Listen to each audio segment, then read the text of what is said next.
Coming up on the Zach Lowe Show, it's Monday, and Dakhil and I have a lot to talk about. Mondays with Mo, I kind of liked it. It has a good ring to it.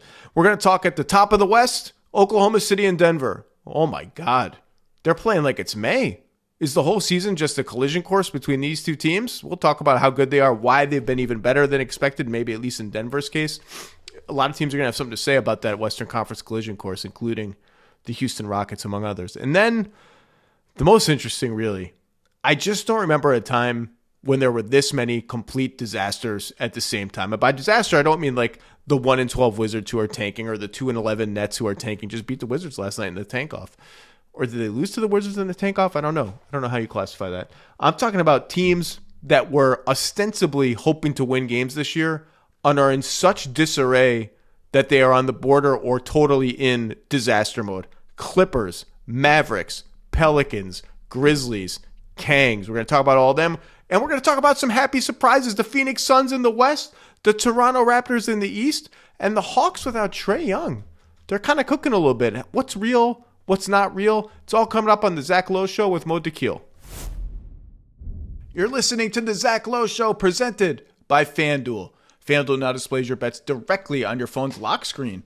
And with the latest updates to the live events and player pages, it's never been easier to be part of the game. And Missouri, get excited because FanDuel is coming your way as of December 1st. Download the FanDuel Sportsbook app now and play your game. 20 or over present in select states or 18 and over present in D.C., Kentucky, or Wyoming. Gambling problem? Call 1-800-GAMBLER or visit rg-help.com. Call 1-888-789-777 or visit ccpg.org/chat in Connecticut.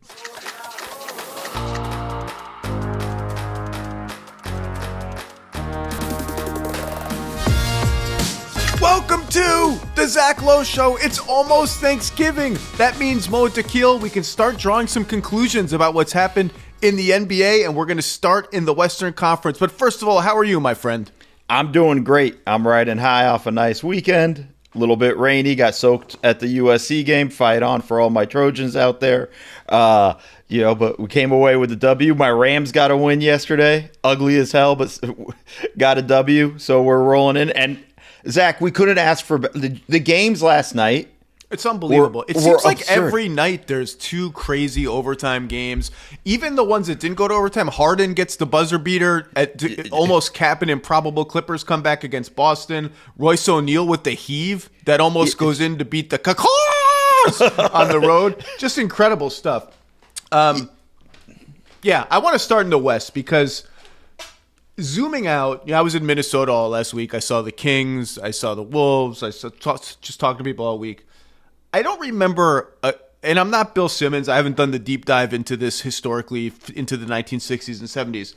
But at the top of the West, and I'm going to apologize in advance to the Rockets and their fans, I'm still kind of trying to figure out the Rockets. Like, they're such a strange team. They have a lot of trade assets. We haven't seen Finney Smith yet. They're 9-3 with the number one offense in the league and a point differential plus 11.5 that is almost on par with Denver and Oklahoma City. I'm going to park them over here and say you are rock solid. I'm scared of Steven Adams even from far distances, and we'll get back to you. The top two teams in this conference right now, Oklahoma City, despite Jalen Williams not playing in any games yet and a bunch of other guys missing a bunch of games, and Denver, despite Cam Johnson being kind of at best for most of the season, although I thought he was starting to pop a little bit in the ways they needed him to pop before he got hurt the other day, and despite Christian Brown now being out for at least 6 weeks, these teams, it's not that they are 13-1 Thunder, 10-2 Nuggets, plus 15-point differential for the Thunder, which is a joke, plus 13 for Denver, also a joke. It's not just that they're dominant, it's that when you watch them play, they look so polished that they look ready to play the Western Conference Finals right now in November. They look like they've been playing together for 100 games and they're ready to go. And then, so that level of dominance we'll get to. And then I need Simmons on this.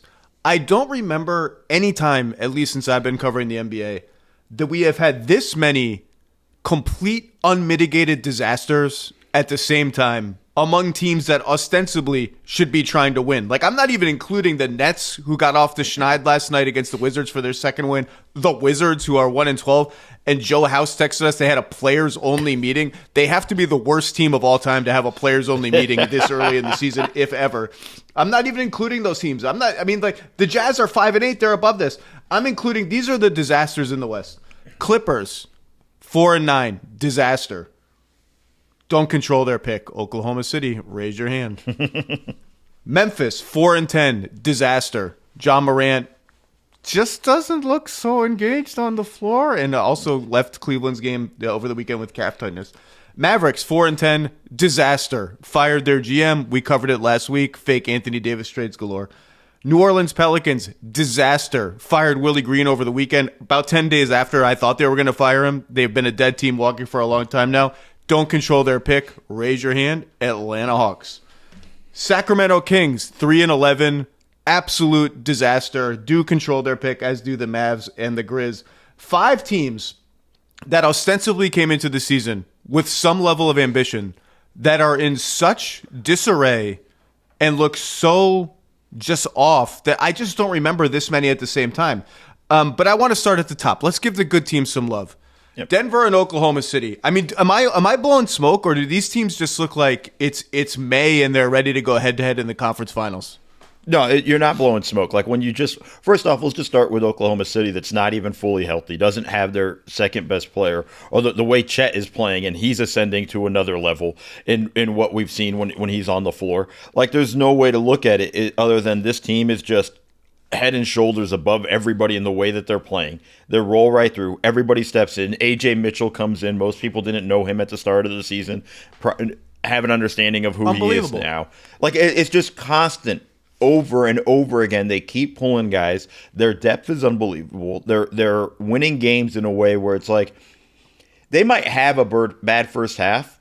Third quarter, they're just going to go on a crazy run, and it might even leak a little bit into the fourth quarter. But they're going to take over the game in the second half. Like, it's at that point where you're just watching them going like, yeah, down 15, 17 in the first quarter for a second quarter, not a big deal. It's going to work out for them in the way, and it's not luck, it's nothing. This is how damn good they are. And I think that's the important thing to understand. I didn't even mention Shay. Shay's playing at an MVP level already and back to the flow of things. Like, I just think when you look at the Thunder, it's a complete team, completely set up, and they have the chemistry right. Everybody understands their role. The coaching staff has done an unbelievable job. Like, all around. No notes on them. The Nuggets. Well, let's pause on the Thunder. Let's pause on the Thunder. All right. I don't remember what their over-under was. It was extremely high, and I took the over without even thinking about it.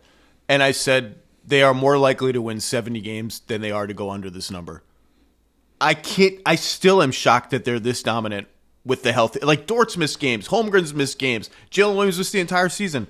They are 5th in offense. They are 1st in defense. Mo. They're allowing 102.8 points per 100 possessions. The second place defense, the Denver Nuggets, we'll get to that. Is that real? Is that not real? 109.4. That's a 6.5 point gap between first and second. That's the same as the gap between Denver and the 20th ranked defense in the NBA.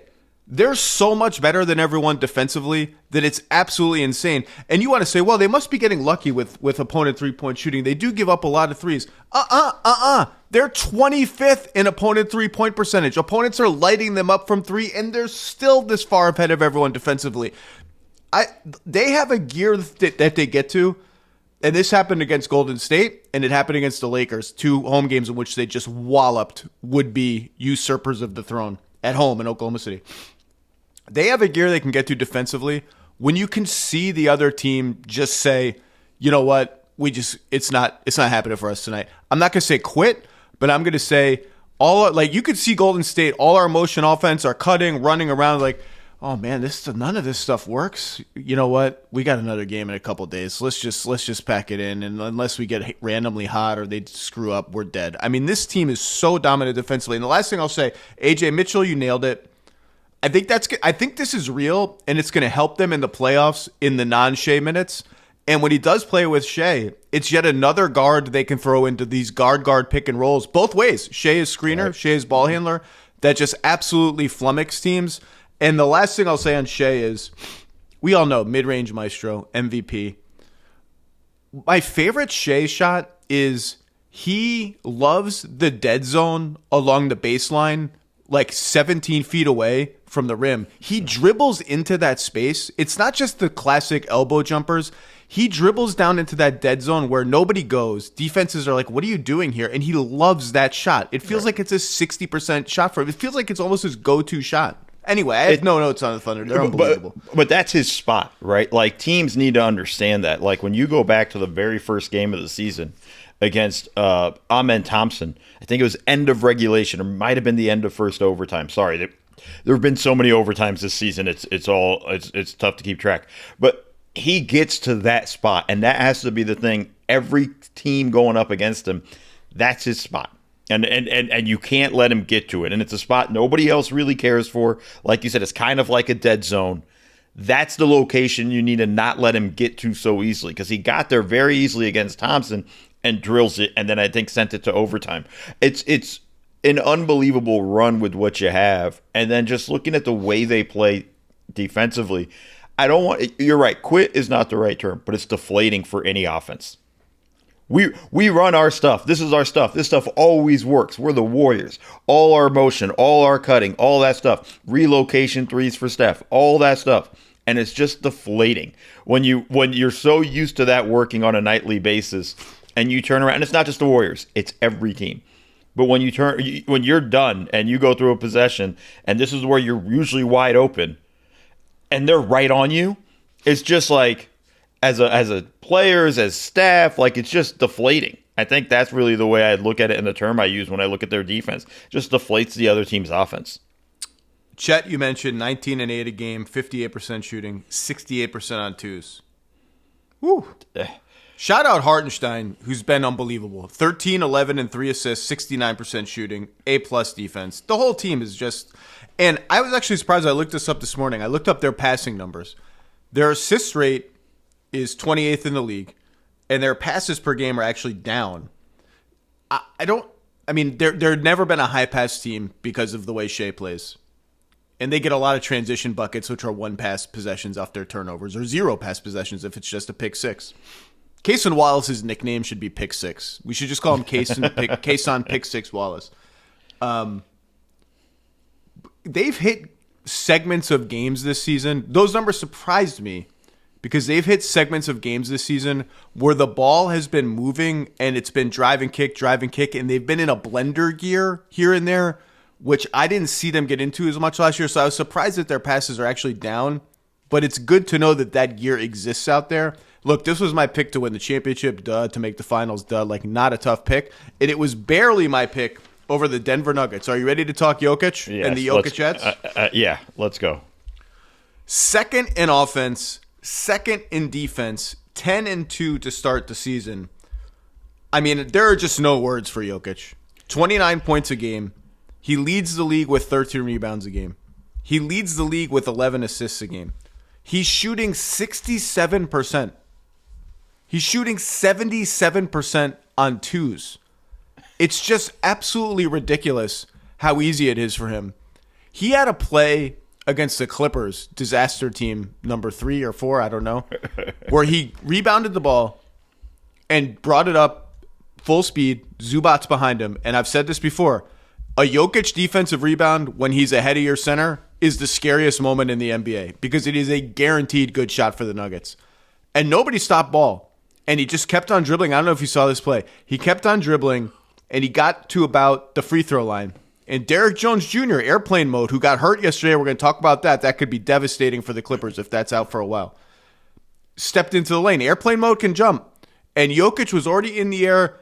It looked like he was going to maybe power dunk it. And then Derrick Jones Jr. gets in there. He just drops this teardrop, like as if it's nothing, that goes right through the net. The net is like, did something touch us? I don't even know if the net did. String over there. Did you feel anything? I didn't feel anything. You can see Chris Paul out of the rotation. You can see Chris Paul on the bench. Just look at Chris Paul's reaction to that shot. His reaction is like, dude, Seriously, man? The thing I want to zoom into, though, we know their offense is going to be awesome. Cam Johnson is going to get going. This defense is number 2 in the NBA. That's probably a little over their head, given that they've allowed the lowest three-point percentage in the NBA.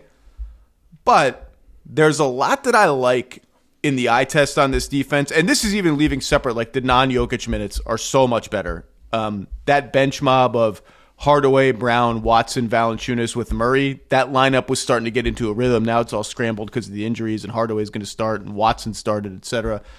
I just like how that group plays. I like how Valanciunas plays. I like how he gives them a fail-safe when Jokic is out. But you've been in the trenches with coaching staffs before.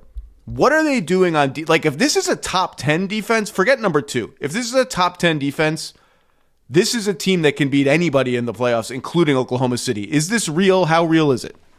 I think it's pretty real. I don't know if number 2 is real. And we also know in the course of the season, sometimes it can drop a little bit, but you have that gear in them. I just think when you look at the way they are as a team defensively, they're perfectly well-rounded in the way they all cover for each other. They're always there for each other. They understand the assignments a little bit. Aaron Gordon, I think, is really Aaron Gordon and Christian Brown are like the tip of the spear in terms of the defense, just being aggressive and ready to roll. Gordon's going to be your utility guy. He's going to run through and guard pretty much the toughest assignment most of the time. And if it's a quick shifty guard, it's probably going to be Brown.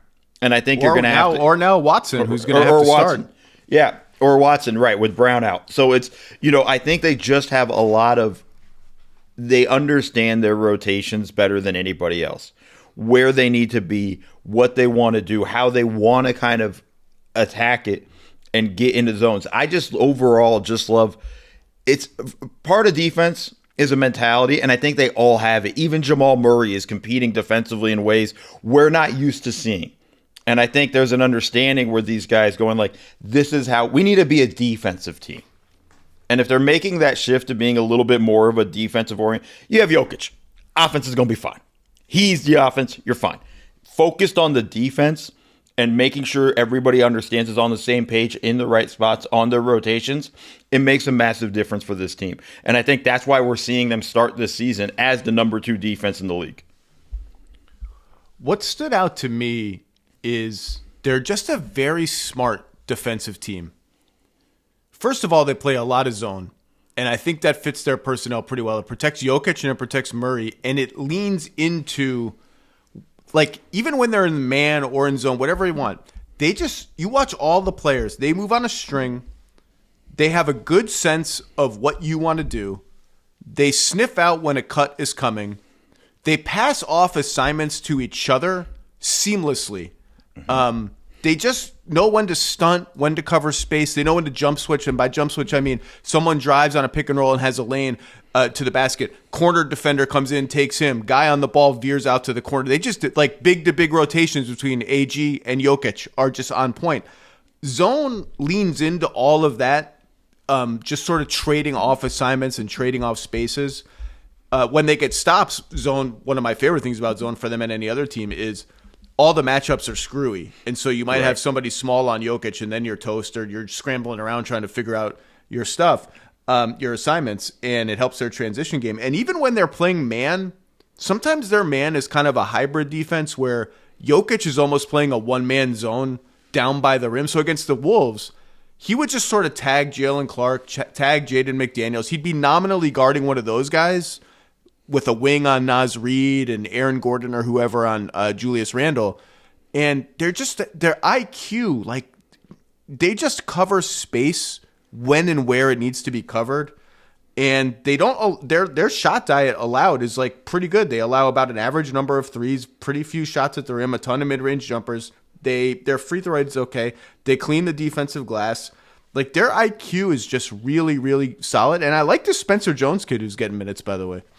Yeah, I mean, look, when you go to just their IQ, that's such an important thing to your defense, and it's feel for each other. It's chemistry is the other side of it, because this group has been together for the most part. We're at like 5 years now. The Aaron Gordon trade I think was God, it was during COVID. Yeah, Bruce Brown backpacked through Europe for a couple years and came back to campus. Yeah, so it's like, you have everybody, the chemistry level across the board for the most part, and institutional knowledge is still there. Even with Adelman taking over, he's been with the team forever. So it's not even like it's a new coach bringing a whole new swing of things. And I think that my favorite thing, even with them playing zone, because the hardest thing in zone defenses is rebounding. They're still third in defensive rebounding. I didn't look percentage, but just a raw number. That's solid, right? Like, that's an important thing in zone. Like, when I would coach and we'd go to zone, the emphasis we would put is like, but we have to get the freaking rebound. Because you're all mixed up. You're out of positions with zones. It's not so much traditional box out opportunities. The fact that they're still rebounding extremely well when they're in the zone it shows you their mindset of, we're going to be a defensive team. And they understand it too, because like you said, we get that rebound, the matchups are going to be screwy.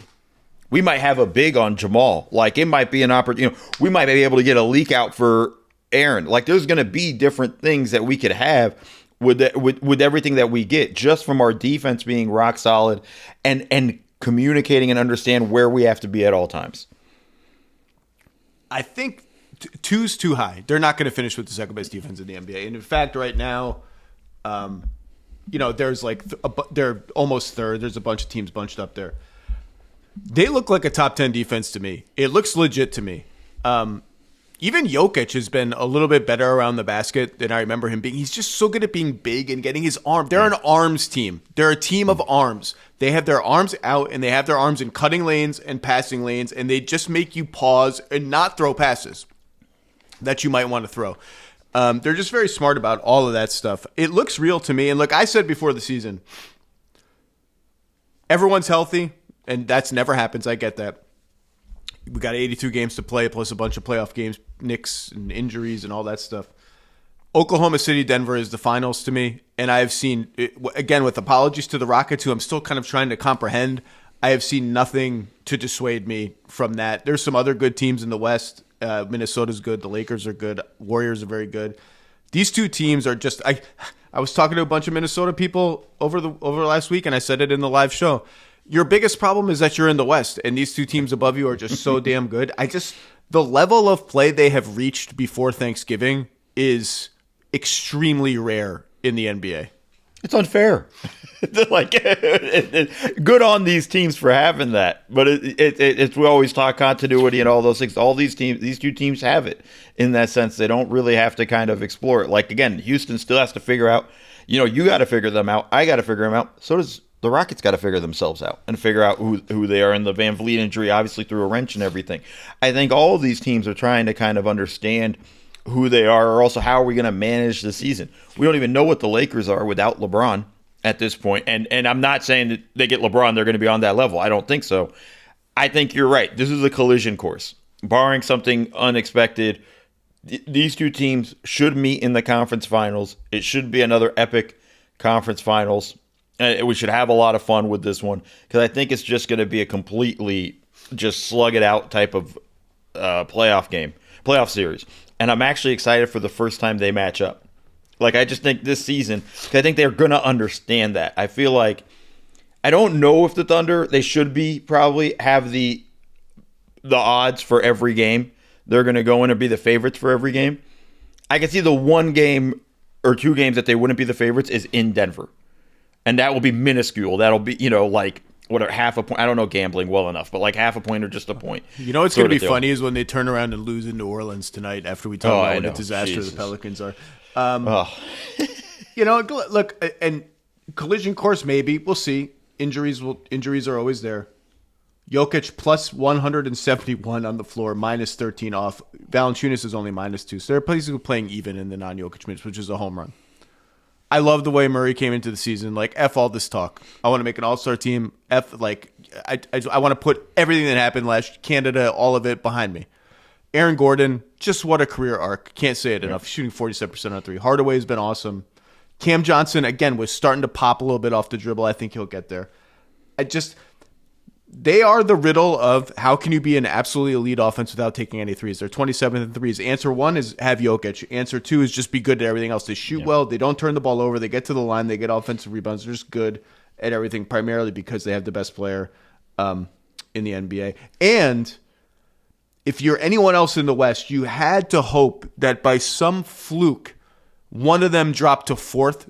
So they would that some way they would have to play each other in the second round. And it's although the Rockets and the Lakers are close to them in the standings, they just seem destined for 1 and 2. The Zach Lowe Show is brought to you by FanDuel. Get in on the NBA action at any time with live betting on FanDuel. From the first whistle until the final buzzer, FanDuel is your home for live betting because FanDuel is giving new customers $150 in bonus bets if your first $5 bet wins. So just visit FanDuel.com/low to sign up today. Play your game with FanDuel, the official sports betting partner of the NBA. 21 or over in present in select states, or 18 and over in present in D.C., Kentucky, or Wyoming. First online real money wager only. $5 deposit required. Bonus issued is non-withdrawable bonus bets, which expires 7 days after receipt. Restrictions apply. See terms at sportsbook.fanduel.com. Gambling problem? Call 1-800-GAMBLER or visit rg-help.com. Call 1-888-789-7777 or visit ccpg.org/chat in Connecticut. Okay, now let's have some fun, Mo. The unprecedented number of kind of sort of invested in winning this season teams that absolutely are either suck without any map to not sucking or are in complete disarray. And their only hope is that the amount of disarray in this group, plus does Utah fall back? Does Phoenix fall back? Can we, the Clippers, for instance, if we just get healthy, like Memphis has big things to deal with. Dallas has big things to deal with. Sacramento stinks. New Orleans stinks. You look at a team like the Clippers, like, okay, we can play our way to 9th and at least like salvage some face on this season. But this is just the level of catastrophicness for all 5 of these teams. It's really almost admirable how dysfunctional they all are in different ways. If you had to pick the biggest disaster, like the team you'd least like to be a fan of for the next 3 to 4 years, among the Clippers, don't control your picks. Kawhi investigation. Kawhi's hurt. Beal's hurt. Derrick Jones Jr. is hurt. Grizzlies, do control your picks. John Morant, is he playing his way out of town? Jaren Jackson just fouled me as I was saying this. Cedric Howard's awesome. Dallas fired the GM. AD injured. Kyrie injured. Trade possibilities galore, but you have Cooper Flag. Sacramento, I mean, my God. You have your pick, and you have a bunch of basketball players that people have heard of. And New Orleans, 2-11. Derek Queen looks pretty good. Jeremiah Fears looks pretty good. DeJounte Murray's hurt. Spoiler alert, Zion's hurt. You don't control your pick, and you're last in the Western Conference in a rebuild mode, and you don't control your pick while you're last. Mo Dakhil, biggest disaster among those 5 teams. 5 teams. It's hard because there's a couple of them where I really just want to be like, they're it's like going on Fear Factor. Do I want the spiders crawling all over me, or do I want to like eat a tarantula, or do I want to wake up in a tank of snakes? Like, which thing do I want to do? Yeah, like I'd almost rather do the Fear Factor ones than have to pick which disaster we have here in this. I think the easy answer is the New Orleans Pelicans, but I'm going to go with the Sacramento Kings. And it's the thing with the Kings is just, man, what's the future? Like, just every team you talked about, except apart from the Clippers, which is just an unmitigated disaster in its own right. The Grizzlies have young players that we like and we're excited about. Obviously, the Mavs have Cooper Flag. Fears and Queen look great. We know the future's bleak in New Orleans with the draft picks and everything, with the draft pick going out this year and all of that. Sacramento owns their pick so they can tank, and they eventually will have that. But even when they have the pick, like, they find a way to screw it up. Like, it's so frustrating with everything that they have. It's like a few years ago we were super excited. DeMontis Sabonis, De'Aaron Fox took the Warriors to 7 games. Who knows what happens if Fox doesn't. Was it his pinky? Like, it's, like we're in a different scenario. Against the Warriors in the first round, yeah. Yeah, the light the beam team, all that fun stuff. That lasted like 1 season. It's been dog shit since then. and it's been brutal. De'Aaron Fox is gone. You fire Mike Brown. We kind of feel like a fire sale's coming across the boards. But these are assets that aren't going to necessarily bring you in great stuff. I don't know what the market is for Zach LaVine, but it ain't going to be high. I don't know what DeMar DeRozan's going to get you. Sabonis might be able to get you some stuff in the right situation. But I just look at this team, I feel like there's no future. I feel bad in that sense because it was so exciting with the light, the beam, and everything we had going. You saw a glimpse of what it could be. And now it's just an absolute disaster, and I feel like there's no way out. And every time they panic and they just fire somebody else and bring in somebody else, and it's constantly bringing in new people, and we got new front office, and it's always just new coaching staff. It's just a disaster to me, man. To me, they're the worst in this situation, especially coming off just a couple of years ago. It felt like you were breaking through. The answer comes down to the Pelicans and the Kings. Those are the only two candidates. The Mavs have Cooper Flag.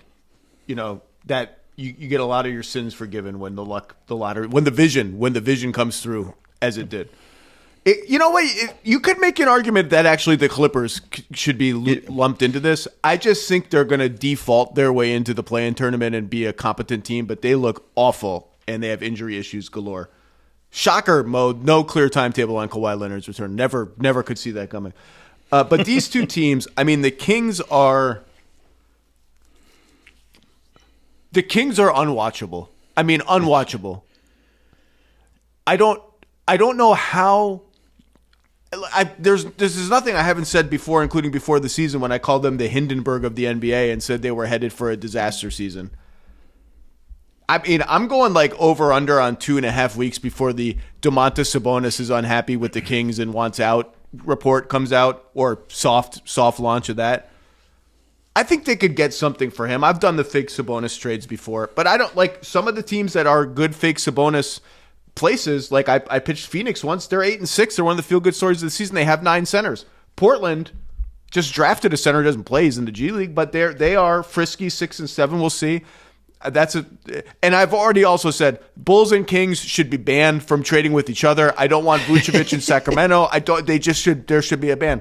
To put together this collection of players is really, to go from Fox and Halliburton to this is just shocking.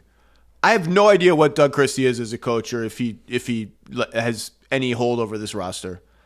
It seems like every game, only one of DeMar DeRozan or Zach LaVine will be engaged in the game or playing well. Russ is the most active player on the team. I had 2 separate scouts at the Wolves Kings game in Minnesota, unprompted, ask me the same question. Why don't they ever play Keon Ellis? I don't understand. Right. Did he steal someone's sandwich out of the fridge or something? And then he started last night. They also could have made him. Made him a restricted free agent last summer and didn't. He is extension eligible in February. The only if they do nothing. If I'm Scott Perry, who just got into this job late last season, I'm hey, look, none of this mess is mine, man. I didn't do any of this, and if we do nothing, we are just going to tank organically, and that's our only pathway back. And yet, this team has done nothing but screw up the draft for the last 20 years. And you hit it. People have been all over the league and saying, well, the Kings are going to blow it up. Blow what up? What are you getting for any of these players? DeMar DeRozan, $25 million this year, partially guaranteed $25 million next year. Okay, I don't know what you're getting for that. Zach LaVine, $49 million player option for next season. Is he gonna opt into that? Opt out of that? Yeah. I would guess opt in. It's a lot of money. What are you getting for that? Sabonis, 42, 45, 48. You get something, but there's no 4 first-round picks roadmap in one deal to relevancy when your best asset is a center who doesn't protect the rim or shoot threes. It's just tough going. If I'm Scott Perry, I'm just hey, can we just, Vivek, just focus on whatever tech thing you're doing right now. Let this team suck. Don't get in the way of the suckage, and we'll get a top 5 pick, and then we'll start doing stuff. Don't make me trade for John Morant. Don't make me do any of this crazy stuff. Although John Morant, the way he's playing, ain't gonna help this team untank itself. Just let me tank. But this collection of players is I can't watch it anymore. I'd rather watch the Wizards. I mean, well, the Wizards are fun with Keyshawn George. I know they're not winning games. But I don't want to interrupt you, but I just wanted to, I love reading. There's this blog called the Kings Herald that every game, Kings game I don't watch, I want their take on the game. They've completely given up. Every recap they do of every game is the Kings lost again. We have to watch them play again tomorrow. That's it. It's the whole recap. Even the Kings fans are like, even the most diehard fans, they can't even bother blogging anymore. It's the thing that's also frustrating for I think for just the Kings, and what I worry about is, even if they're in the lottery, even if they get the number one pick, you know how many stories we're going to hear about, like, maybe agents aren't going to want their clients to go there. Say they have the third pick, fourth pick, and they try to do the shenanigans of, we're not going to work out there, we're going to try to steer our players. Like, that's the territory they're in. Like, just in terms of young talent that they've got and that they've drafted very high, hasn't produced or hasn't lasted long enough there. And I think that's one of those things where if you're an agent, you're almost like worried about your client going there. Is that an unfair characterization? Probably, but like at this point, it's kind of real. It's been real. It's already happened.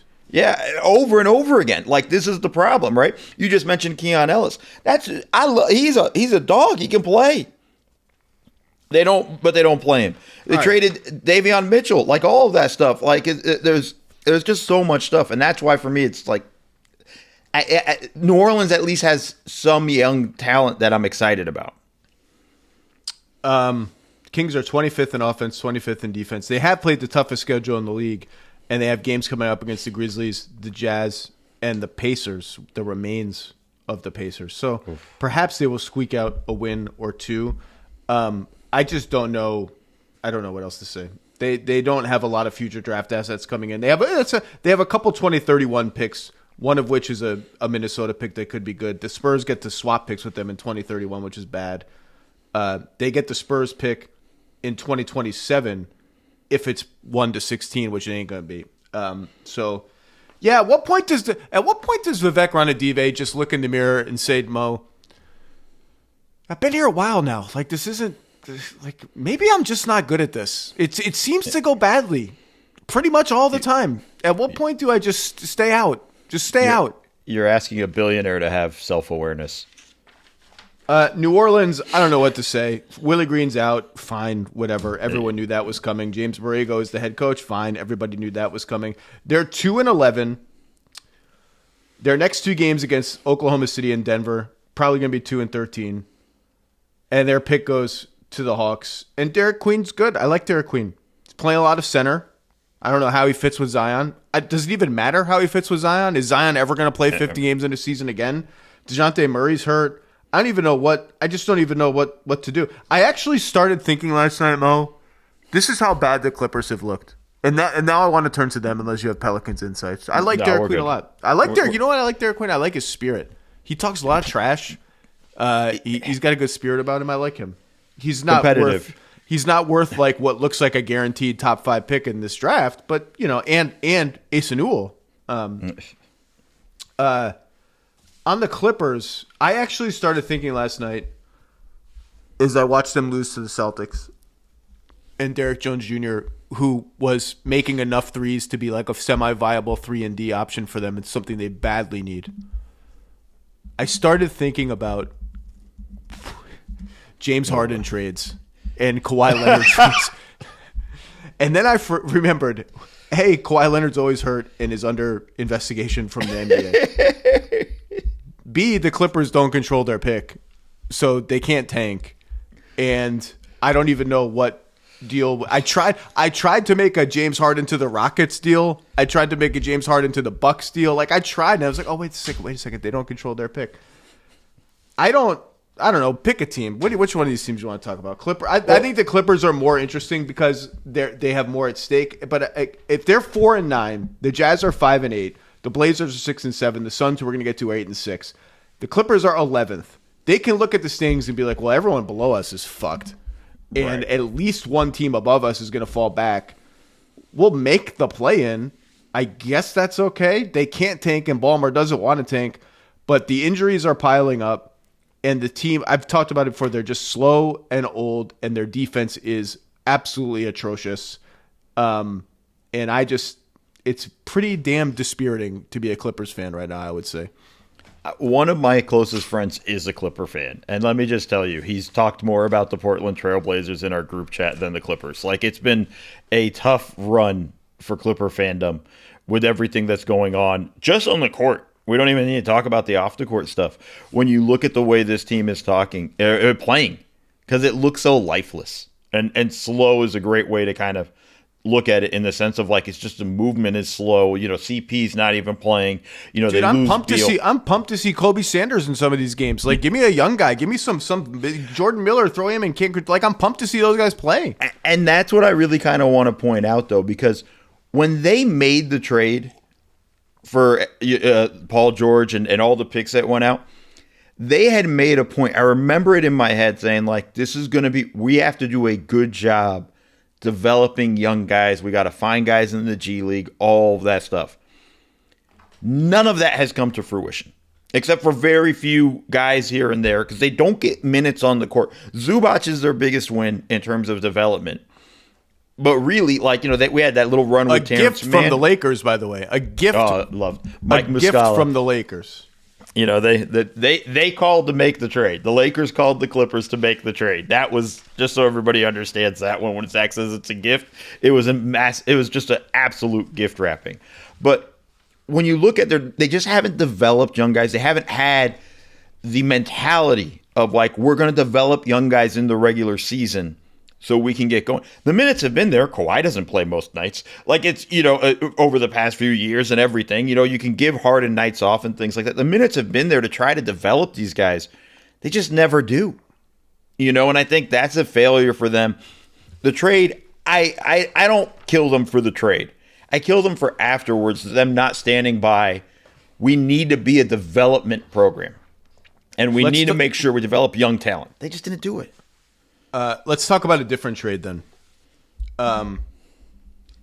The bet, and I thought it was a decent bet, was that effectively Norm Powell, in exchange for Bradley Beal and John Collins, would make their team better, with Beal being 85% of what Powell is. And Collins just introducing kind of a new look. Someone with size, shooting, athleticism, who could play with Zubac in one role as kind of a floor spacer, and with Brook Lopez in another role as kind of a pick and roll dive man with Lopez as the floor spacer. And that bet so far has failed. Bradley Beal was borderline unplayable before his season-ending hip injury. Norm Powell is averaging a gazillion points and shooting the shit out of it for the Heat. And John Collins has been okay. And what's happened now is, I think even before Beal was out for the season, the Clippers had concluded Harden, Beal it's just untenable defensively. We've got to start. I think they were trending toward a lineup that I had suggested, which was Harden, Kawhi, Jones, Collins, Zubac, or Dunn in the Jones spot, because they don't want to start Jones and Dunn together because of the shooting issues. Well, Jones is injured, probably be out for a while. What do you think of the Collins-Zubac fit so far? Because that's it's a role that Collins has played a lot as a spacer around guys like Clint Capella. They brought him there partly for that role, but a lot because James Harden was like, hey guys, like, give me a pick and roll dive man and I'll make this work. And he can't play that role as often with Zubac on the floor. No, it's extremely difficult with Zoo on the floor. Like, Collins just can't be also. It's hard in that scenario. I don't think the fit's been bad, but I don't think it's been what they hoped it would be. I don't think they thought it's kind of really materialized. In that sense, I think the idea of John Collins is always better than actual John Collins.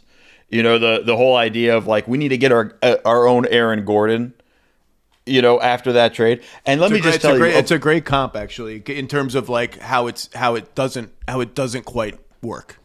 Right. And it's like, it also in the sense of like, I just never felt like John Collins was Aaron Gordon or in that sense. Like, there was just a lot, like, I never would describe him that way because of the defense, mainly just on that end of the floor. I think it's been fine, but this team has so many problems across the board. Like, there's not, John Collins can't plug all the holes that they have, right? The issues that they have with everything. And Kawhi coming out and being healthy makes a big difference for them, obviously, right? Genius take there, Mo. But like, I think the level of like, there's too many things for Collins. Like, he's not a guy that fixes these things. He's not a guy that plugs a ton of holes for you. Whereas I feel like Gordon, we talked about, is a utility guy. John Collins isn't. He's not going to guard smaller guys. He's going to have a hard time with athletic wings in that sense. I just feel like the fit with Zubac, like, it's just not much there. Like, I don't feel like we're getting what we thought. And I think that's really the frustration for the Clippers. I thought this exchange, this 3-player exchange, would work better for the Clippers than it has. And Collins will make enough threes. He'll make enough threes as a floor spacer, but he won't take like a tremendous amount of them, and he's not going to be guarded at the 3-point line. And he's not like a quick attacker of closeout. So if you load off of him, Harden kicks it to him on a Harden Zoo pick and roll. He's not like a blender guy, like a catch, go, 2 dribbles, make the next pass. He likes, if he doesn't shoot, he kind of pauses, kind of pumps a little bit, and then we'll just sort of dribble into his guy and maybe try a pull up 2 over his guy. The blender kind of stops instead of continuing. And that's where I think the fit is an issue. Occasionally you'll see like a Harden Collins pick and roll with Zoo in the dunker spot and a nice like Harden to Collins to Zoo finish. But what's really happening is defenses are just swarming Harden. They're swarming Zoo. Like teams are doubling Zoo in the post and being like, dude, Derrick Jones Jr. is over here, Chris Dunn's over here, John Collins over here. We don't care. Like, someone else shoot. And it's going to be interesting to see how they adjust without Derrick Jones. And on Harden's averaging 26 points a game. That's the most points he's averaged since 2019-2020. Jeez. Can he keep it up? That's what I'm worried about, is this guy's been super durable for almost his entire career. They are dead in the water when he sits on the bench right now. Like, it's like Chris Dunn was actually running the offense against Boston in those minutes and had some of the most horrendous turnovers you'll ever see. And that's not the role for him. And I'm actually, Harden never seems to wear down, but the burden on him is absolutely enormous. And the Zoo fit's been all right, and that exchange hasn't worked out for them. And by the way, they owe their pick to the Thunder. The Thunder can swap picks with them next year. They owe their 2028 pick to the Sixers, and the Sixers can swap picks with them in 2029. The reason, though, I think I didn't pick them as the biggest disaster is all the cap space coming to them in 2 years. And that's also why they traded Norman Powell, right? Like, I think that's the fair context of that trade. Like, at least in the sense of, like, we're going to have cap space. We have a great owner that's going to be willing to go spend. And they've been very careful of protecting that cap space. And I think you've said this a ton on all the podcasts whenever you talk about the Clippers. They weren't expecting to contend this year. Obviously, they weren't expecting to be this bad. But they weren't expecting to be... they weren't expecting to try to run for the championship. They thought they'd be competitive to a degree. And I think their main focus is the cap space coming in a few years. And I think that's really kind of what they're looking for. And it sucks for the fans because it's like, yay, cap space. But that's the thinking for them. And in the medium term, like for the short term, it sucks. The medium term might get better. I hope they know how much cap space they're allowed to use. Oh, boy. And bad, by the way, is the right word. They're a bad basketball team right now. Yeah. Just bad. By the way, I wanted to get into this with you for 2 minutes. Fun coaching dilemma at the end of that game last night where Boston is up by 2. I think it was 118, 116 or something like that. With 1.6 seconds left. Peyton Pritchard is at the free throw line for one more free throw. Clippers have no timeouts. I thought they were going to miss the free throw on purpose and just say, by the time this clanks all around a bunch of hands, you're not even going to get a shot off. Peyton Pritchard made the free throw to put Boston up 3. And they do a Leitner inbounds pass, basically, full court to Zoo at the foul line. Zoo kicks to Harden. Harden gets a clean look with 1.6 seconds left at the buzzer at a game-tying 3. Just misses it long. And I texted a few coaches afterwards, like, what would you do there? And I know the Celtics discussed it in the huddle, like in the moment, like, should we have a miss here? And I would say most of the people, and not most, a slight majority would lean toward making the free throw. Because worst case scenario is overtime. And there's some chance you miss the free throw while trying to make it, and you get the same benefits of missing it on purpose. Worst case scenario, if you miss the free throw on purpose, is you lose the game on a 3. Now, I would argue that if you miss the free throw on purpose, they're probably with 1.6, and I had a couple coaches say 1 second is my cutoff. Anything over 1 second, I'm trying to make the free throw. I'm like 0.6 second. Okay, I guess it makes a difference. If you miss it in almost any way, one tip and the game is over. Like, you can't even get the ball gripped in your hands, let alone shoot it. You do have to work in the contingency of, if we fuck up missing the free throw and don't hit the rim, they get the same clean inbounds pass from the baseline with a 2-point deficit as we gave up with a 3-point deficit. I don't know what I would have done. I probably would just try to miss it, and I think I would lean toward missing it. I don't know. What would you do?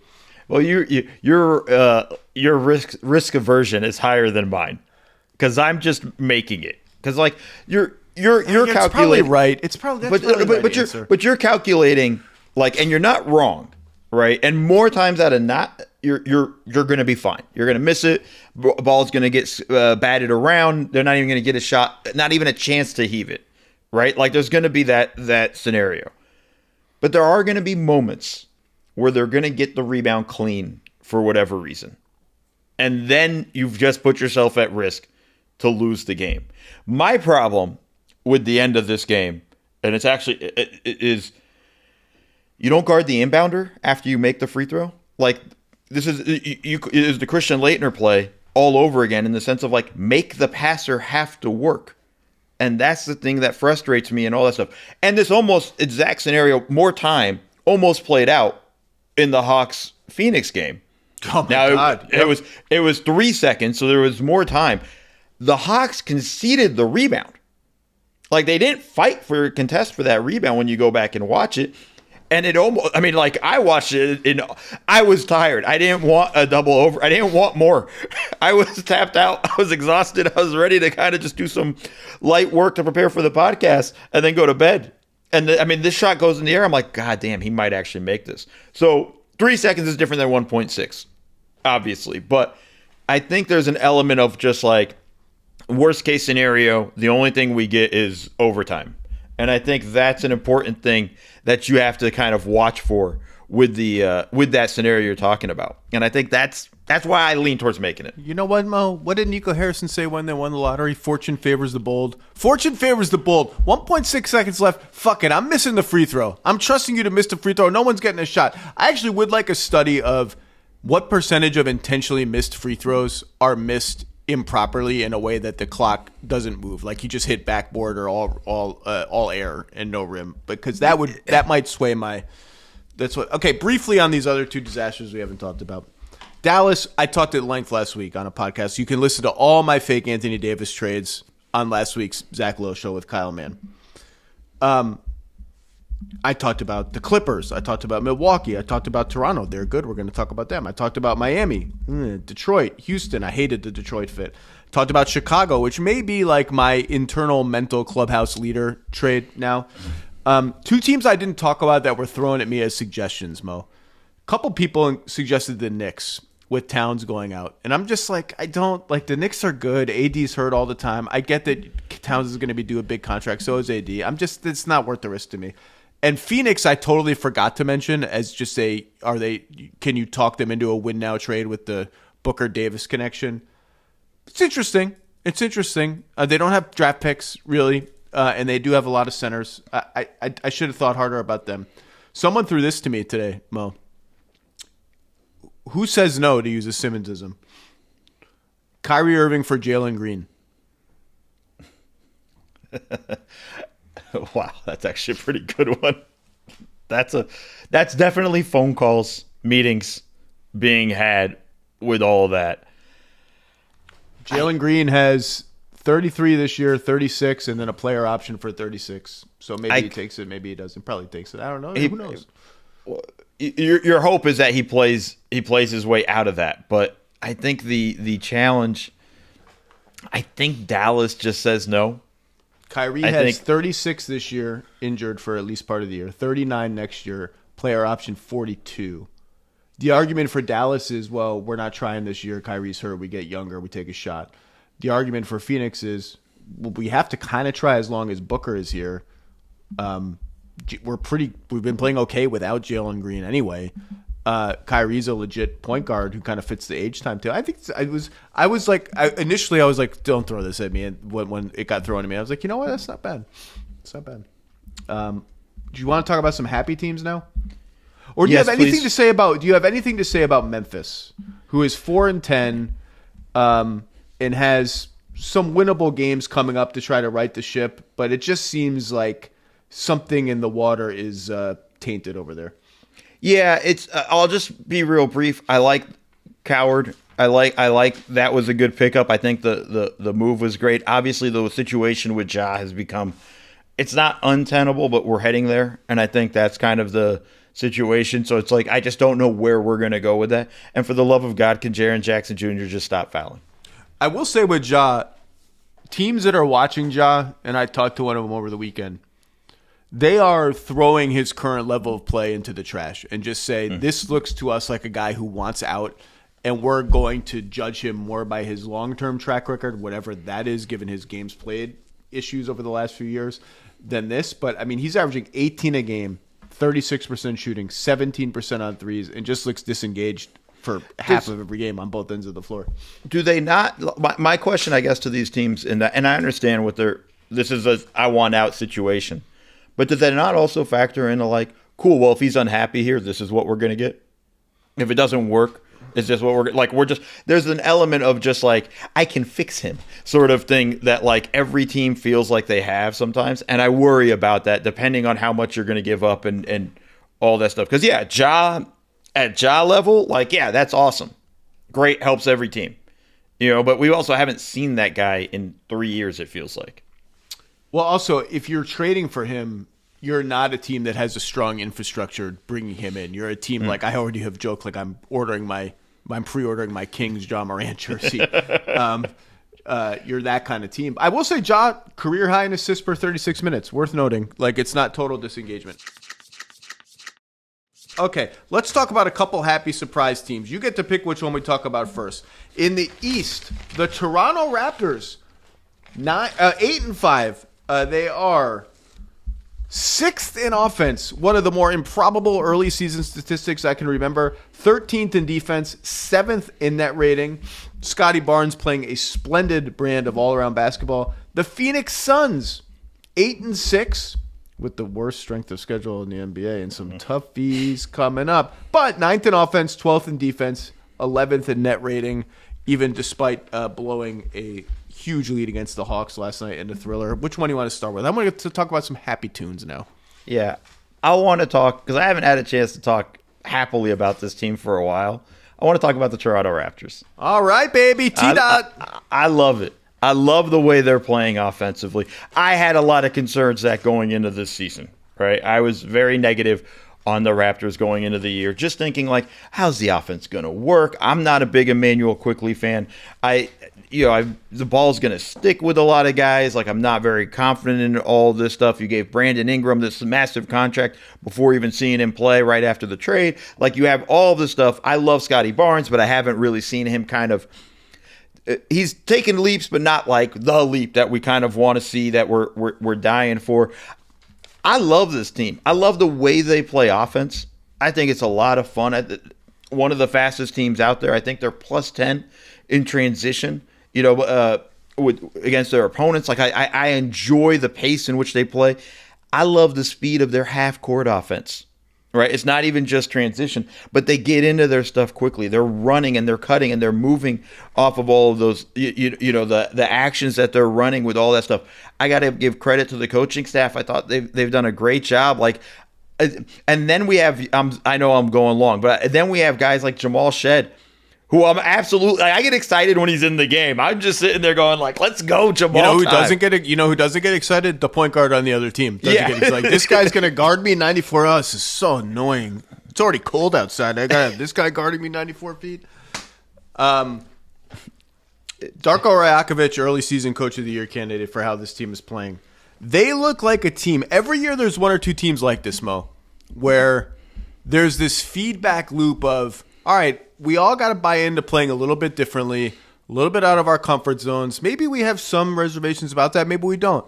And then we start winning, and the feedback loop kicks in of like, oh, this works. The buzz is building.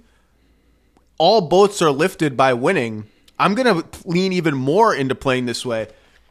They have found the right rotations where like Scotty gets his minutes alone with a bunch of bench guys, and he gets minutes with the other perimeter guys other than Ingram, plus Shed, plus a center, and BI gets the inverse minutes, and BI gets to kind of cook in those minutes. Scotty Barnes' numbers don't jump off the page. 28 and 5, pretty equivalent to what he did last year, but 50% shooting, 40% on threes. I love the way he's playing. Something is happening here where he's playing better than his numbers. He's playing incredibly unselfishly. The last game I watched, I can't remember who they were playing.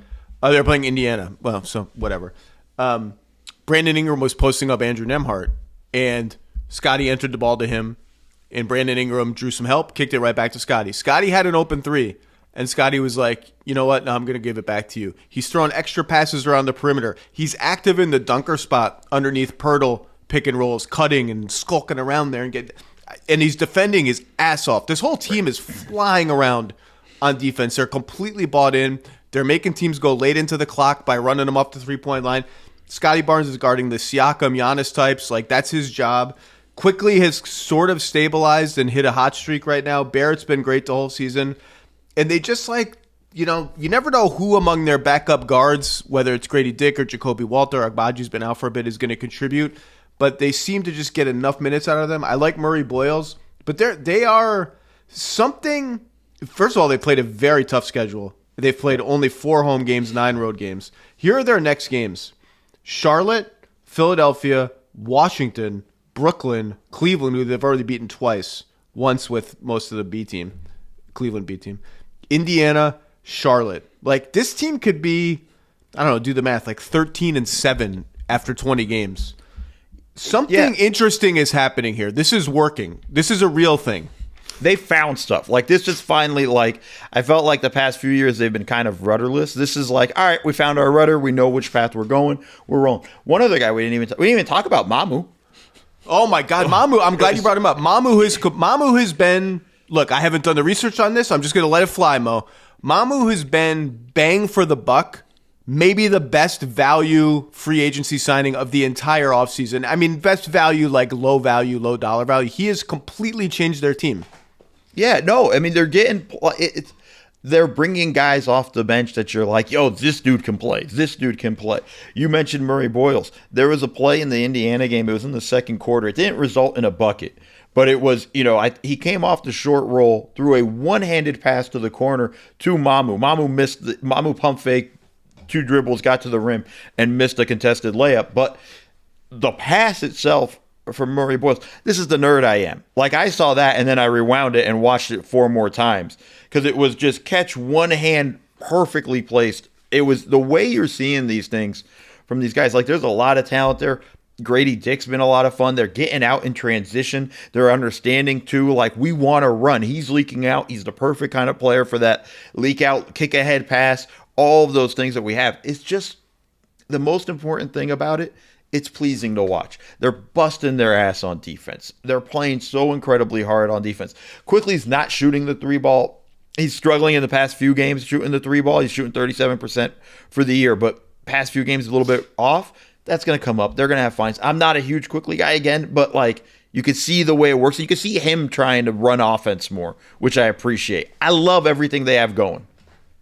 Yeah, I mean, they're playing really well. They are getting a little lucky with opponent jump shooting. Opponents are only hitting 32% on 3. That's the second lowest number in the league behind Denver. But I do think they're making opponents think about those shots with their length and their speed and their effort. Something is happening here. Like they just, the way they cut and move in unison, like they do that. The thing that kind of Memphis and Cleveland were doing last year where the whole wheel kind of shifts around, like everybody shifts around in the same direction sometimes. They make up for their lack of spacing. You mentioned the pace. They are number 1 in transition frequency according to Cleaning the Glass. There's something fun happening here. And I love the way Scotty Barnes has been playing this year. Love. Okay, Phoenix, and this will get us to the Hawks too. 8-6. They have already played the Clippers 3 times, the Jazz twice, one against Dallas, Indiana, New Orleans, and Sacramento. Here are their next 13 games. We're going to find out real fast how real this is. And this is what the Clippers are banking on in their race to survive the play-in. Next 13 Suns games. At Portland, home against Minnesota, home against the Spurs, home against the Rockets, at the Kings, better win, at Oklahoma City, home to Denver, at the Lakers, at the Rockets, at the Wolves, Warriors at home, at the Warriors, home against the Lakers. It's about to get brutal for the Suns. But there's a lot to like here. I mean, well, you tell me, what is there to like here? The one thing that stands out more than anything else that we haven't seen over the past few seasons is how hard this team plays. Like, they are playing incredibly hard. There's a play. I know they lost yesterday. I knew they blow a lead and all that. But there was a play where I think it was Gillespie. Sorry, I can't say that name for whatever reason. Colin Gillespie. Yeah. He's in the Mamu conversation for like best bang for the buck right now. Right there. But like hustles for a offensive rebound flying out of bounds. Kicks it over. I forgive me who scored it, but they hustle in, gets that rebound, and gets a bucket off of that, right? Like, it's the small hustle plays that we did not see at all last season. There was none of this last season. I like the way Booker's playing. He's having a bounce back year, in my opinion, in the way of just kind of getting back to being Devin Booker. And I think Brooks has been good for them. Really dumb technical yesterday, but besides the point. But everything they have going, it all starts with being competitive, and you got to give Jordan Ott credit, because that's what he had to come in and do first. Is he had to kind of get them to play harder, and not just hard, but compete in a way where it's aggressive. And I think that's the first thing that stands out anytime I watch the Suns play basketball right now. Booker has been really good as the point everything for this team. Let me look up his numbers. 28 and 7, 50% shooting, 34% on threes, just okay, but he's taking a lot of difficult shots. The story has been that they've been just as good with Booker off the floor, which was my big worry for them, and doubly so when Jalen Green got hurt, or started the season hurt and then got hurt again. Who's handling the ball for these guys when Booker's off the floor? Well, Colin Gillespie's like, oh, you didn't know about me? Like, that guy's not just making open threes. He's not just doing like the classic backup point guard, extra pass, hard defense. He's making pull-up mid-rangers in crunch time. He and Booker together have been great. Jordan Goodwin's been great. Grayson Allen runs a lot of the offense when Booker's off the floor. He's having the best year of his career. And they're getting this three-headed center monster of Mark Williams, Nick Richards, and Oso Ighodaro is giving them enough different looks. Like, they'll switch a lot with Ighodaro at the 5. Mark Williams' defense is still up and down, but he's just got a verticality to him that you've got to account for. And Nick Richards just like hits people and makes plays now and then. Their shooting is probably going to cool off. They're 5th in 3-point percentage, 7th in shooting percentage at the rim, 8th in mid-range percentage. So they're shooting really, really well from everywhere. Brooks has been on fire. My God, he had back-to-back 30-point games. Royce O'Neal's shooting 40-something% on threes. And the schedule gets tough. I took the under on them at, I think it was 34.5, just because the West is so good. They're making me look foolish for that now. They are, again, if some of these teams behind them are just dead in the water, they've got a chance to get into this play-in tournament this year. To finish somewhere 7-10, 8-10, 9-10, which, like, hats off. That would be an incredible outcome for this team based on where they've been the last few years. I mean, we thought they were a team that was dead in the water to start the season, right? Like, we just kind of thought, like, all right, what are you going to do? It's tough. The center rotation, we weren't sure was going to be enough. We're looking at, we still have to see what the Jalen Green fit looks like and how does that all incorporate itself. It only played a couple of games, so it's not enough of a sample. It's just fun to see good basketball being played, or competitive basketball. But that stretch is scary, Zach. When you lined up those next games, that is a scary, scary stretch where the wheels can come off pretty quickly. And I think that's where we find out. Here's what they're hoping for now. They're 8th in the West at 8-6. Portland is 9, 6-7. Jazz are 10, 5-8. If you're the Suns, you're hoping. Well, Utah's got to fall out, right? Like, Right, Laura yeah. Markkanen can't score 4,000 points in every game. He'll try. You're hoping for Utah, or for Phoenix, that, Portland's probably going to hang around. Maybe we can hang right around with them. And the Clippers replace the Jazz, and we're still one of the 10. Now, that hope depends on, we're just not going to hear from the Grizzlies, the Mavericks, the Kings, or the Pelicans. I don't think you're going to hear from the Kings. I could take the Pelicans out. You're not going to hear from the Pelicans. It's hard for me to see a scenario where you're going to hear from the Pelicans. That's not like Zion plays the last 60 games of the season, and I don't see that happening. I would like to think we're going to hear from the Grizzlies based on they're going to get healthier. Scottie Pippen Jr., Ty Jerome, eventually Brandon Clark, eventually Zach Edey came back over the weekend. But the vibes and the just effort level from their best players, and I'm including Jaren Jackson Jr., has not been as bad as Morant, but he has not been as super engaged as well. And just all the stuff you hear about the do they like this coach? I'm not optimistic they're going to be heard from on a high level. And the Mavs, you'd like to again think we're going to hear from them because they have AD, they have Kyrie coming back at some point, Lively just came back. But all the incentives to me point in the other direction of like, let's get a high pick in this draft and reorient the whole franchise. So that's the level of optimism you'd have if you're Phoenix. They've been great. Okay, let's talk about the team they played last night. The Atlanta Hawks. This is getting interesting, Mo, and I don't know what to do with it. The Hawks are 9-5. 5 home games, 9 on the road, so road heavy. Decent schedule. 18th in offense. Okay, fine. 6th in defense. The Hawks. They are 7-2 since Trey Young's injury.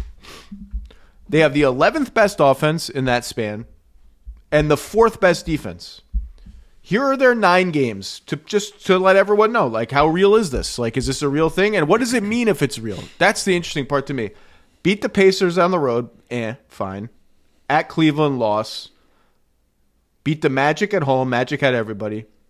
Lose to the Raptors at home. Beat the Lakers at home. No Austin Reeves and no LeBron. Win at the Clippers. No Kawhi. That's normal. Blow the Kings out on the road by 33. Beat Utah by 10 and squeak out Phoenix also on the road. That's 4 straight road wins for the Hawks. And the 11th best offense without Trey Young. In that just mini 9-game span. Their next 2 games, Tuesday and Thursday, buckle up. This is going to be fun.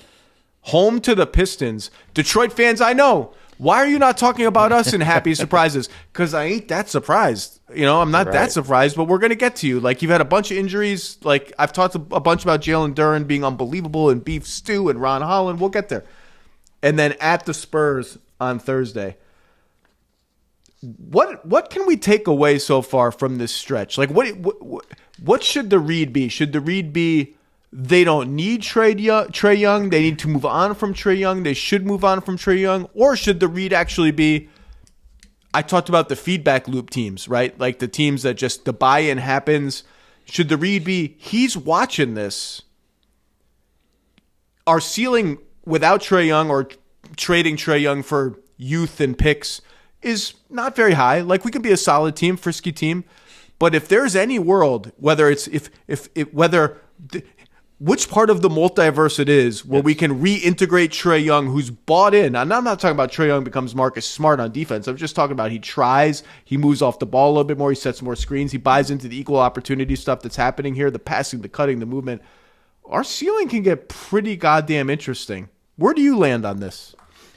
Yeah, this one's really difficult with what when you look at the way they're playing. Because I think the thing that's really interesting, and it was watching that game yesterday, there were 2 different possessions in my mind where I think it was in the third quarter, within 12 seconds of the shot clock, they already had 5 passes. It went to a Luke Kennard 3, wide open, and then he missed it. There was one late in the game that was 6-7 passes, and it was Nickeil Alexander-Walker bucket when he circled around the restricted area for a big bucket for them. But the ball is just ping, ping, ping, ping. It's just flying. There's not a lot of dribbles. I didn't have a chance to look up dribble and passing stats and all that. Would you like them? I would love that if you have that. Pre-Trey Young injury, 282 passes per game, about 20th in the league. Post-Trey Young injury, 301 passes per game, 9th in the league. So not a huge jump, but a jump. Now, pace about the same. Defense better. Still forcing a ton of turnovers. They were doing that with Trey Young. Their own turnover rate is way up, which is part of the downside of not having him. You can see that's a lot of dribbling from Dyson Daniels and Nikhil Alexander-Walker and then Jalen Johnson. They get picked every once in a while, but they are moving it more for sure. But actually, I would like to ask you as a coach, this offense has been so much about Trey Young for so long. Trey Young pick and rolls, Trey Young lobs, Trey Young floaters, Trey Young passes out of the pick and roll. How are they scoring at an above average rate without, who would you even say is the number one option? It's probably Jalen Johnson, but he's a very non-traditional number one option. What are you seeing? How are they doing this? It's just they're running actual offense and getting plays in that are beyond just the pick and roll action with Trey Young. There's actually movement across the board, and it's you're creating shots with your ball movement. They're getting a lot of clean looks with that stuff, and it's guys like Vic Krejci, who's going nuts and hitting big shots. Jalen Johnson is probably the number one option, but that's kind of by default. It's more just whoever has the best look. And then they started the third quarter with a cross screen action to get Onyeka Okongwu a post up, right? And they score out of that. The way they're playing on offense is they're just saying we got a lot of different guys that can score in different ways, and now you got to defend these different ways. Whereas before it was very not just Trey centric, and we got to give Trey a little bit of credit over the past last season and this year. He bought in, worked off ball a little bit more, but it was still pretty much we got to lock down Trey. We do that, we're going to be fine. Here you can't pin down one guy. And I think that's kind of the challenge with that, because while it's a thing where you have a flooding, you're in a boat and you plug one hole and then the next hole kind of pops open and there's water rushing in, and you plug that one and then a third one pops. It's that's kind of the deal that teams are having to deal with. And then the fact is just they play fast, they're young, they're athletic, they're running up and down the court. They want to run with you.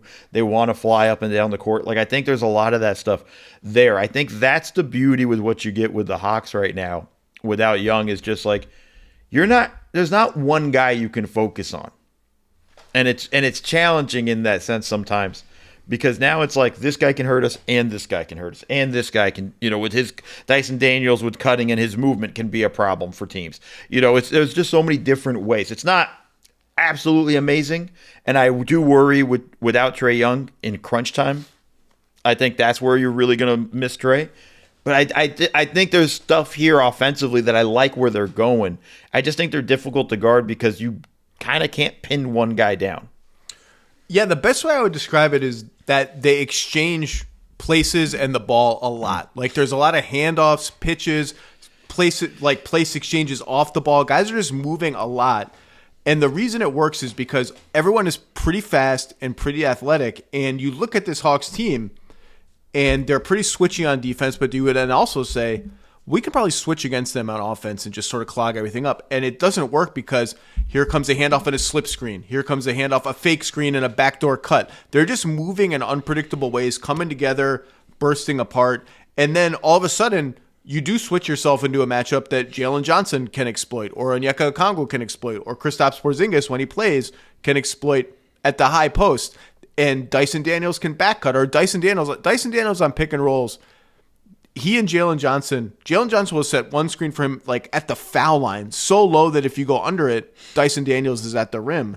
Then they bring in Kennard, and they have this subset of just Kennard offense. They have Keaton Wallace is coming off the bench running pick and rolls. They're just they're hard to grasp, but I do agree with you that a dialed in playoff level defense will have who's scouted them and is prepared for them. This stuff gets a little muddier in those moments. I'm just fascinated to see when Trey Young comes back, how this looks, because it's real easy for the Hawks and their fans to say, we don't need him. We have Shay, we have Jalen Johnson, we just signed Nikhil Alexander-Walker, he's been outstanding, Okongwu, we have this pick coming from New Orleans. We can just go that way and use the $50 million a year we'll have to pay Trey Young going forward, split that amongst a whole bunch of different things and duck the aprons, duck the tax, stay lean, stay nimble, all of that. And if we get lucky enough in the draft, we'll be fine. Maybe on the other hand, like I would like to see Trey Young with this team. I'd like to see Trey Young bought into this style of play because all those exchanges I talked about get real dangerous when one of the guys on the floor is a little guard who can beat anybody who's a big guy off the dribble and shoot threes from 30 feet out. And they have the length to cover for him enough on defense. There's no question to me that their ceiling is much higher with Trey Young bought into this offense. But there are a lot of universes in which Trey Young comes back and says, no, we're playing my way. Or, the team just doesn't find the right sort of synergy between styles. I guess I would just come out as like, if I'm the Hawks, I'm cool riding this out toward the summer. Like, I'm not going to trade Trey Young unless I get a home run offer. I'm not going to trade him just to trade him and reorient my team. I kind of want to see what this looks like. And if I lose him for nothing or I have to trade him in the summer for whatever reason or he opts out and leaves, if we haven't done well in the playoffs, I'll be cool with that because we got all this other stuff going on. And if we do really well and I re-sign him for what I think is a fair deal, I'm cool with that too, even if it cramps my apron tax, whatever situation going forward, which isn't so bad anyway. I just think this is one of the more interesting situations in the league right now. This team is playing well and with a little verve. Yeah, I mean, the fact that they're still, without Trey and they're in the playoff race is they're kind fourth, of baby, fourth with a bullet.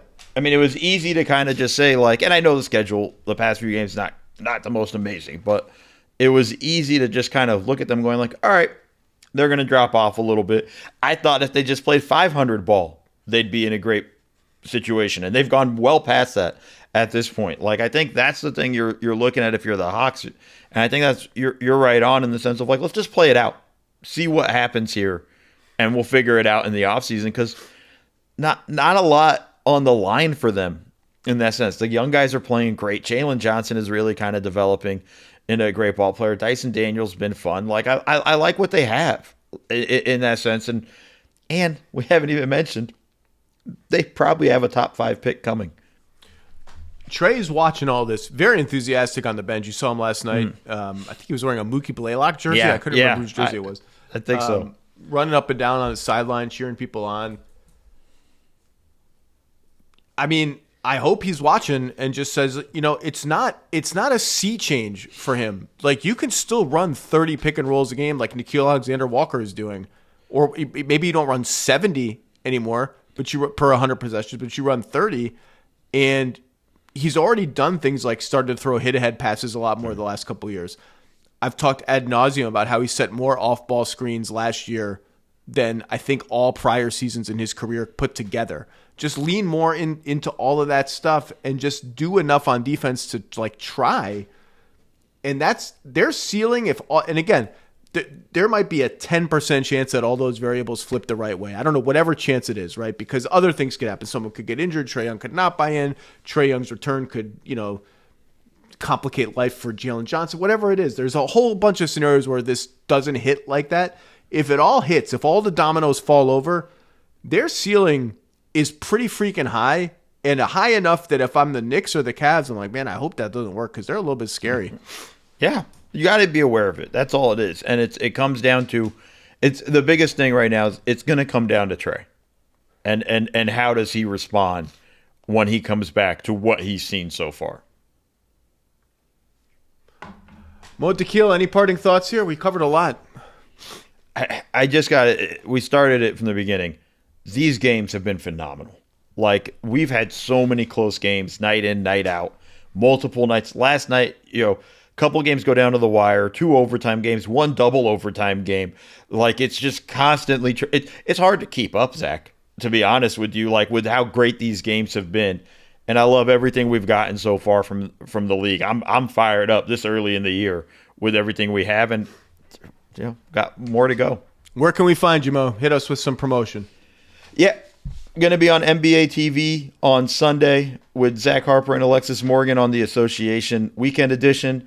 We're going to have Make sure you're checking out Offside. It's the platform I'm doing a lot of videos for. It's basically one more thing has kind of come back in a different version using this platform. Eventually, we're going to have our own app, and when that's open, please, everybody sign up. You can sign up for the wait list on offside.gg. Got a ton of great creators out there. Make sure you're following us there, and then I'm going to have some stuff coming up on Bleacher Report, and then listen to the Double Dribble podcast with Jared Dubin and I. Look at that. Mo Dakhil, thank you so much for your expertise. I always tell people, he just gave you the whole list. You want to know what happened in the basketball games, go to all those places. Mo, I'll talk to you soon, bud. Thank you for having me. All right, that's it for the Zach Lowe Show today. Thanks to Jesse, Jonathan, and Mike, as always, on production. Thanks to Mo Dakhil for his time, and a special thank you to everyone who contributed to the first ever live Zach Lowe Show or live Zach Lowe podcast of any kind in Minneapolis last week, including Jesse, Jonathan, and Mike. We had Billy Gill, Elizabeth Fearman, producer extraordinaire, Charlie Finan, Tessa Herrick, Allison Turner, booker extraordinaire, Megan Schuster. She was super helpful organizing everything there. And Rob Mahoney, he came with me to Minneapolis. Dante DiVincenzo, Chris Finch, John Krasinski. It was awesome. We're going to do more of them. Who knows? We might be coming to a city near you. We'll be back with the normal Zach Lowe Show later this week. Thank you all for listening or watching. See you soon. Must be 21 or over and present in select states. For Kansas, in affiliation with the Kansas Star Casino, or 18 and over and present in D.C., Kentucky, or Wyoming. Gambling problem? Call 1-800-GAMBLER or visit rg-help.com. Call 1-888-789-7777 or visit ccpg.org/chat in Connecticut or visit mdgamblinghelp.org in Maryland. Hope is here. Visit gamblinghelplinema.org or call 800-327-5050 for 24/7 support in Massachusetts, or call 1-877-8-HOPE-NY or text HOPE-NY in New York.